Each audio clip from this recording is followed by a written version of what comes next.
materi mengenai perdagangan. Baik, kita perlu ketahui perdagangan itu merupakan kegiatan tukar-menukar barang atau jasa yang dilakukan berdasarkan kesepakatan bersama dengan tujuan memperoleh keuntungan. Dalam konteks perspektif global, perdagangan merupakan salah satu pilar utama yang menghubungkan peradaban manusia dari zaman kuno hingga zaman modern. Kita perlu memahami perdagangan dari dimensi histori dan kontemporer. Sangatlah penting karena perdagangan membentuk hubungan antar bangsa dan peradaban. Kemudian perdagangan mendorong kemajuan teknologi dan inovasi. Kemudian perdagangan menciptakan ketergantungan dan kerjasama internasional. Perdagangan mempengaruhi kebijakan politik dan keamanan, serta perdagangan menjadi indikator utama perkembangan ekonomi suatu negara. Perdagangan masa lalu. Sejarah awal perdagangan. Yang pertama ada sistem barter atau prasejarah. Perdagangan ini di mana manusia diawali dengan sistem barter, yakni pertukaran langsung barang dengan barang tanpa menggunakan uang. Sistem ini berkembang sejak zaman prasejarah hingga komunitas manusia mulai menetap dan berspesialisasi dalam produksi barang tertentu.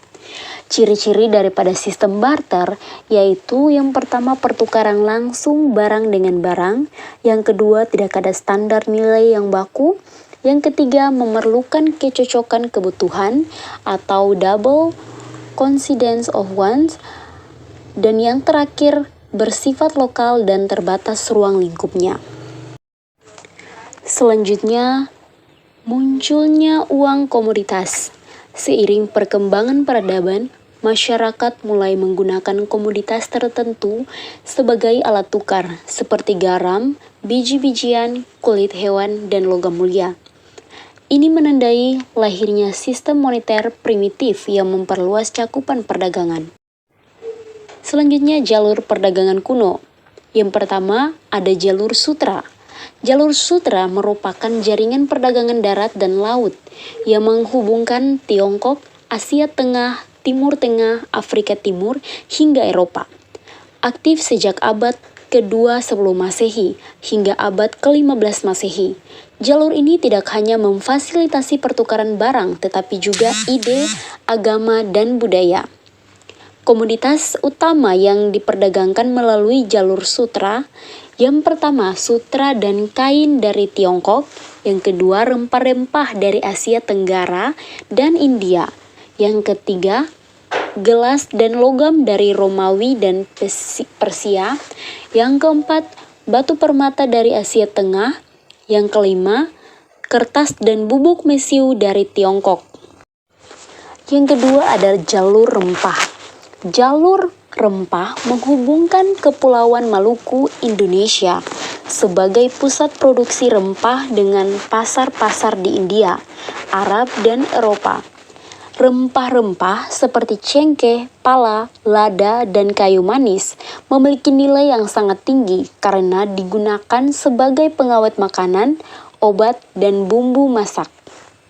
Baik, jadi di sini saya akan membahas tentang perdagangan lintas Samudra Hindia. Jadi, pedagang Arab, India, dan Melayu, mereka mendominasi perdagangan di kawasan Samudra Hindia sejak abad ke-1 Masehi. Mereka memanfaatkan angin muson untuk berlayar di Afrika Timur, Arabia, India, dan Asia Tenggara. Dan juga ada pusat-pusat perdagangan dunia kuno, dan ada beberapa kota yang menjadi pusat perdagangan dunia pada masa kuno. Yang pertama yaitu ada Konstantinopel atau Istanbul yang menjadi penghubung antara Eropa dan Asia. Yang kedua ada Alexandria yang menjadi pusat perdagangan Mediterania dan Afrika Utara. Yang ketiga itu ada Calicut atau India yang menjadi gerbang perdagangan rempah dari Asia Tenggara. Dan yang keempat ada Malaka yang menjadi pusat perdagangan rempah di Asia Tenggara. Dan yang terakhir ada Guangzhou atau Tiongkok yang menjadi pelabuhan utama perdagangan dengan dunia barat. Dan yang berikutnya itu era merkantilisme pada abad ke-15-18. Jadi era merkantilisme adalah sistem ekonomi yang mendominasi Eropa pada abad ke-15 hingga abad ke-18. Sistem ini berpandangan bahwa kekayaan suatu negara diukur dari cadangan emas dan perak, sehingga mendorong negara untuk memaksimalkan ekspor dan meminimalkan impor. Dan ada dampak merkantilisme terhadap perdagangan global, yaitu yang pertama mendorong penjajahan samudera oleh bangsa Eropa seperti Portugis, Spanyol, Belanda, dan Inggris. Yang kedua itu lahirnya kolonialisme dan imperialisme di Asia, Afrika, dan Amerika. Yang ketiga itu terbentuknya perusahaan dagang seperti VOC di Belanda dan EIC di Inggris. Dan keempat yaitu eksploitasi sumber daya alam dari wilayah jajahan. Dan yang terakhir itu perdagangan budak transatlantik sebagai bagian dari sistem kolonial. Yang berikutnya itu revolusi industri dan dampaknya pada abad ke-18 sampai abad ke-19. Jadi revolusi industri yang dimulai di Inggris pada akhir abad ke-18 membawa perubahan besar pada pola perdagangan dunia. Produksi massal memungkinkan barang-barang manufaktur dijual dengan harga yang lebih murah dan dalam jumlah yang lebih besar. Ada perubahan utama akibat revolusi ini, yaitu yang pertama munculnya sistem pabrik dan produksi massal, yang kedua penggunaan mesin uap untuk transportasi seperti kapal uap dan kereta api. Yang ketiga, peningkatan drastis volume dan jarak perdagangan. Yang keempat, standarisasi produk dan kemasan. Dan yang terakhir, lahirnya sistem perbankan dan keuangan modern. Selanjutnya ada perdagangan masa kini.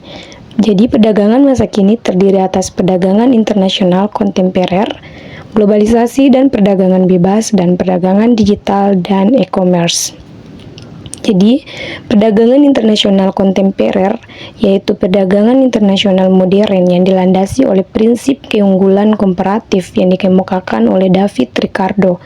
Jadi, setiap negara didorong untuk berspesialisasi dalam produksi barang yang memiliki biaya relatif lebih rendah, kemudian memperdagangkannya dengan barang lain, dengan negara lain.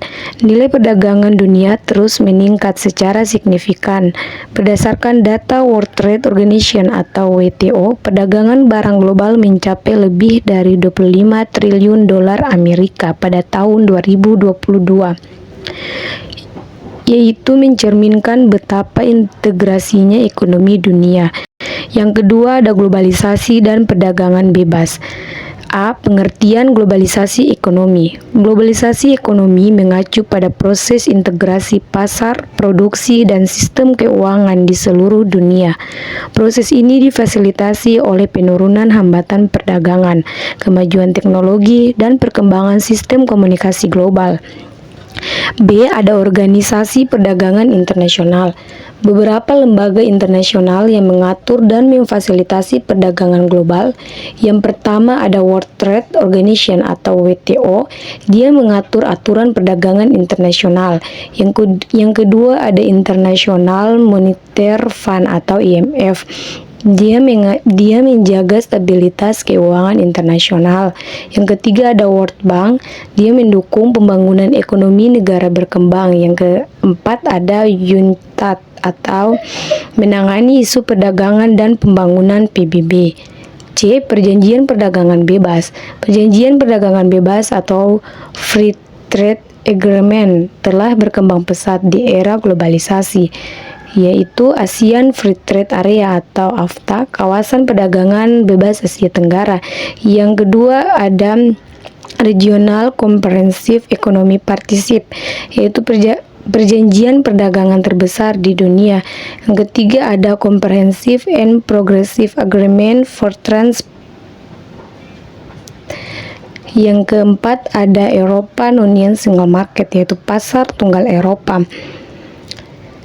Yang ketiga ada perdagangan digital dan e-commerce. A. Revolusi digital dalam perdagangan. Kemunculan internet dan teknologi digital telah merevolusi cara manusia berdagang. E-commerce memungkinkan transaksi jual beli dilakukan secara online tanpa batas geografis, 24 jam sehari, 7 hari seminggu. Platform e-commerce terkemukakan di dunia. Yang pertama ada Amazon, yaitu marketplace global berbasis di Amerika Serikat. Yang kedua ada Alibaba atau Taobao, yaitu platform e-commerce terbesar di Tiongkok. Yang ketiga ada Shopee dan Tokopedia, dominan di Asia Tenggara termasuk di Indonesia. Yang keempat ada eBay, yaitu platform lelang dan penjualan produk bekas. Yang kelima ada Lazada, yaitu platform e-commerce Asia Tenggara yang dimiliki Alibaba Group. B. Perdagangan jasa digital. Selain barang fisik, era digital juga melahirkan perdagangan jasa digital yang nilainya terus meningkat. Yang pertama ada Software as a Service atau SaaS, layanan perangkat lunak berbasis cloud. Yang kedua ada streaming konten digital yang dimana terdiri atas Netflix, Spotify, dan YouTube. Yang ketiga ada layanan keuangan digital, yaitu yang terdiri atas PayPal, fintech, dan cryptocurrency. Yang keempat ada konsultasi dan jasa profesional berbasis online. Yang kelima ada perdagangan data dan kecerdasan buatan.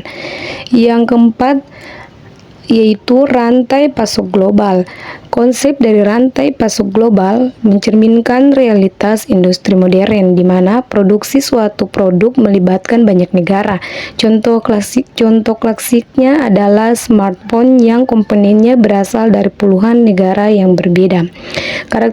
Karakteristik dari rantai pasok global yang pertama ada fragmentasi produksi lintas batas negara. Yang kedua ada spesialisasi pada tahapan produksi tertentu. Yang ketiga ada ketergantungan antar negara yang semakin tinggi.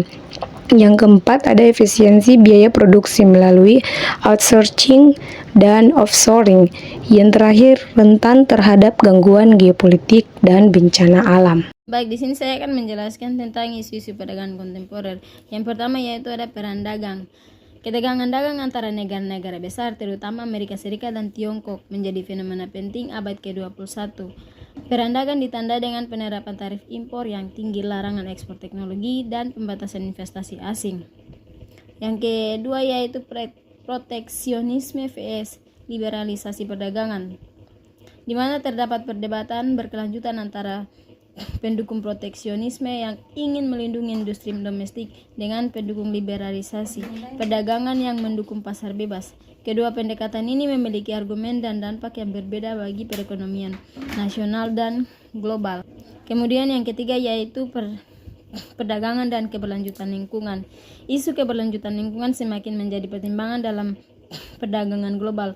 Konsep green economy dan carbon border tax mulai diterapkan untuk memastikan bahwa perdagangan tidak merusak lingkungan.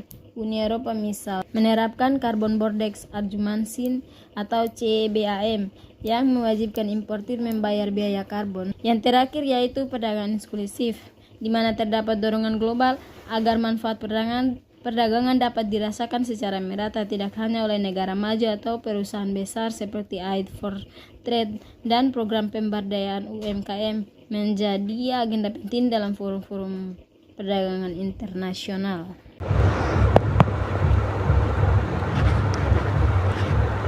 Ya, jadi pada bab keempat berbicara tentang perbandingan perdagangan masa lalu dan masa kini, di mana ada aspek jangkauan perdagangan masa lalunya lokal dan regional, terbatas oleh jarak fisik dan waktu tempuh, sedangkan perdagangan masa kini global dan tanpa batas, seluruh penjuru dunia dapat terhubung secara instan. Aspek yang berikut alat tukar. Dalam perdagangan masa lalu, barter logam mulia, uang kertas konvensional. Perdagangan masa kini, uang digital, kartu kredit, dompet digital. Aspek yang berikut media transaksi. Perdagangan masa lalu, tatap muka langsung di pasar, pelabuhan atau bazar. Sedangkan perdagangan masa kini online melalui platform digital, aplikasi dan website. Kecepatan. Perdagangan masa lalu sangat lambat, membutuhkan waktu berbulan-bulan bahkan bertahun-tahun. Sedangkan perdagangan masa kini sangat cepat, transaksi selesai dalam hitungan detik atau menit. Informasi harga. Perdagangan masa lalu terbatas, bertergantung pada pedagang perantara. Sedangkan perdagangan masa kini transparan, harga dapat dibandingkan secara real time. regulasi perdagangan masa lalu berdasarkan hukum adat, perjanjian bilateral, atau dimensi kekuatan militer. Sedangkan perdagangan masa kini diatur oleh lembaga internasional. Aspek yang berikut komoditas perdagangan masa lalu, terutama barang fisik, rempah, kain sutra, logam, dan bahan pangan. Perdagangan masa kini, barang fisik dan digital, produk manufaktur, jasa, data, konten digital. Pelaku utama perdagangan masa lalu, raja bangsawan, serikat dagang, dan kongsi perdagangan. Sedangkan perdagangan masa kini, perusahaan multi internasional, individu, platform. Aspek yang berikut risiko perdagangan masa lalu, bajak laut, kondisi cuaca ekstrim, perampokan di jalan darat. Sedangkan perdagangan masa kini, perusahaan multi internasional. Sedangkan perdagangan masa kini, keamanan sumber penipuan online, fluktuasi nilai tukar digital. Terus aspek yang berikut dampak sosial, penyebaran agama, budaya, dan bahasa secara gradual. Sedangkan perdagangan masa kini, homogenisasi budaya dan pertukaran informasi secara masif dan cepat. Pada poin yang berikut 4.2 kesinambungan dan perubahan. Meskipun terdapat perbedaan besar antara perdagangan masa lalu dan perdagangan masa kini, terdapat beberapa aspek mendasar yang tetap sama. Pada poin yang pertama, motivasi dasar mencari keuntungan dan memenuhi kebutuhan. Yang kedua, pentingnya kepercayaan antara pihak-pihak yang bertransaksi. Yang ketiga, peran jalur komunikasi dan transportasi yang efisien. Yang keempat, pengaruh politik dan kekuatan terhadap pola perdagangan. Yang kelima, ketimpangan antara negara yang kaya dan miskin dalam memanfaatkan perdagangan. Terus, aspek yang berubah fundamental. Yang pertama itu adalah teknologi yang digunakan dalam produksi, distribusi, dan transaksi. Yang kedua, kecepatan dan skala perdagangan yang meningkat secara eksponensial. Yang ketiga, jenis komoditas atau dari fisik ke digital.